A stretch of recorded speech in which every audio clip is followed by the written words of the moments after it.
Cześć, tu Andrzej Leszczyński. Witamy Was w kolejnym odcinku GUN TV. Dzisiaj siła i znaczenie słowa powszechny. Na pewno słyszeliście ten temat często w radiu i w telewizji. Powszechny dostęp do broni palnej.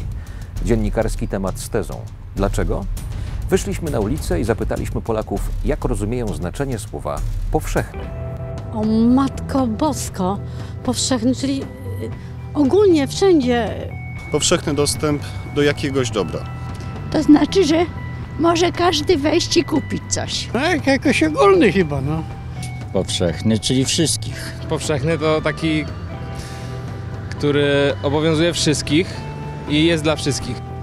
Nie wiem, To jest ogólnie dostępne, to powszechne. A nie wiem, kochany. Powszechny to teatr powszechny. Powszechny, czyli przyjęty za coś, co jest zwyczajne, normalne. Przyjęło się, że wszyscy o tym wiedzą na przykład. Powszechny, zwyczajowy, całkowity. Ogólnie dostępny. No dobrze, niech będzie, że powszechny. Powszechny jak prawo jazdy? Każdy może je mieć. Czy prawo jazdy jest w Polsce powszechne? Jest jak najbardziej powszechnie dostępne. Inną kwestią jest jego możliwość uzyskania. To znaczy, tu są jasne reguły. Masz 18 lat, możesz się starać o prawo jazdy. No trzeba zdać egzamin. Wszyscy możemy podejść do tego, żeby mieć te prawa jazdy, no ale oczywiście nie każdemu się udaje. Na pewno nie. Nie? Dlaczego? Dlaczego? Bo trudność ze zdobyciem tego prawa jazdy. Jak ktoś zda egzamin, to ma prawo jazdy. Czyli jakaś to jest określona grupa. Od tych, co potrafią trzymać kierownicę i zmieniać biegi i zahamować odpowiednio. Jest powszechnie dostępny, bo każdy ma możliwość je zdobyć po zakończeniu odpowiedniego roku życia. Po zdaniu egzaminu jest powszechnie dostępne. No jeżeli się zdaje egzamin? Tak, jest ogólnodostępny i wiele osób je ma. Oczywiście. Nie jest powszechny, bo nie wszyscy je mają. Oczywiście, że tak. Dlaczego? Bo nawet ja mam. Powszechny ze względu na to, że większość obywateli posiada. Nie, Dlaczego? no bo trzeba zdać egzamin. Całkiem rozsądne głosy, jednak nie każdy może mieć prawo jazdy i nie wszyscy, tylko ci, którzy spełnią określone warunki. Każdy, kto skończył określoną liczbę lat, zapisze się na kurs prawa jazdy, pozna przepisy dotyczące tego, jak poruszać się po drogach i opanuje w miarę bezpieczną, jak na początek, jazdę samochodem, ten może podejść do egzaminu, który jeśli zda, na pewno dostanie dokument uprawniający do poruszania się po drogach, czyli prawo jazdy. Otóż, drodzy Państwo, czuję się trochę jak Joanna Szczepkowska ogłaszająca koniec epoki komunizmu w Polsce. Otóż niniejszym informuję, że od 2011 roku i zmiany przepisów w ustawie o broni i amunicji likwidujących tzw. uznaniowość, mamy w Polsce powszechny dostęp do broni palnej. Każdy, kto na przykład zapisze się do sportowego klubu strzeleckiego, pozna zasady dotyczące bezpiecznego obchodzenia się z bronią palną, zda egzamin na patent strzelecki potwierdzający te umiejętności i znajomość przepisów z ustawy o broni i amunicji.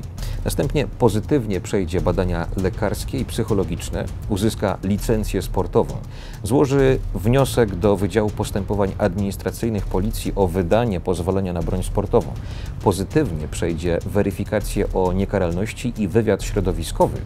Ten na 99% uzyska pozwolenie na broń palną sportową.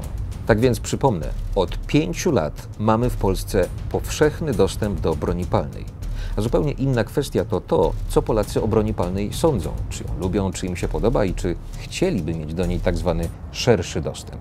Powinniśmy mieć powszechny dostęp do broni? Może powszechnie nie, ale kontrolowany powinien być. Jako członek Związku Strzeleckiego jak najbardziej pozytywnie na to reaguję. Ale musi mieć to konkretne normy i pod odpowiednią kontrolą być. Zły pomysł. Dlaczego? No bo powszechny znaczy, że dla każdego.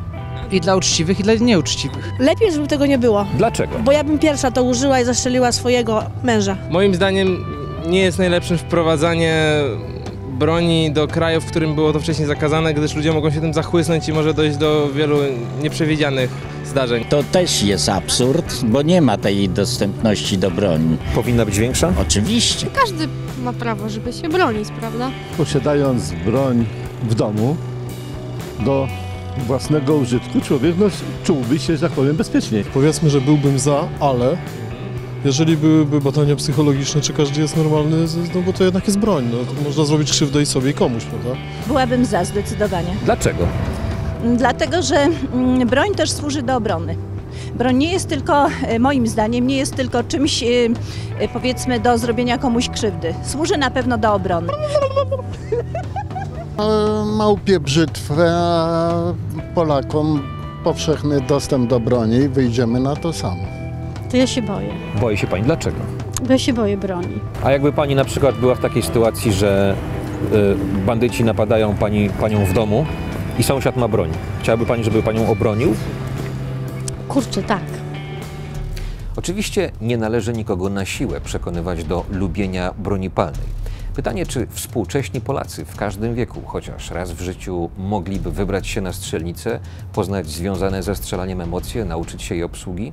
Pewnie tak. Mój apel do koleżanek i kolegów dziennikarzy: nie róbcie audycji i programów oraz debat telewizyjnych czy radiowych pod tytułem powszechny dostęp do broni palnej bez odpowiedniego komentarza, bo jeszcze ktoś byłby gotów pomyśleć, że tu w środowisku strzeleckim chcemy w Polsce zrobić dziki zachód. A tak nigdy nie było. Ale tu kamyczek do mojego ogródka. Wiemy, że od wielu lat toczą się w środowisku strzeleckim dyskusje o liberalizacji przepisów związanych z posiadaniem i używaniem broni palnej. O co więc tak naprawdę chodzi? To kolejny ważny temat, który poruszymy w następnym odcinku. Prawo do obrony w Polsce. Czy pójdę siedzieć, jeśli stanę w obronie siebie i swojej rodziny?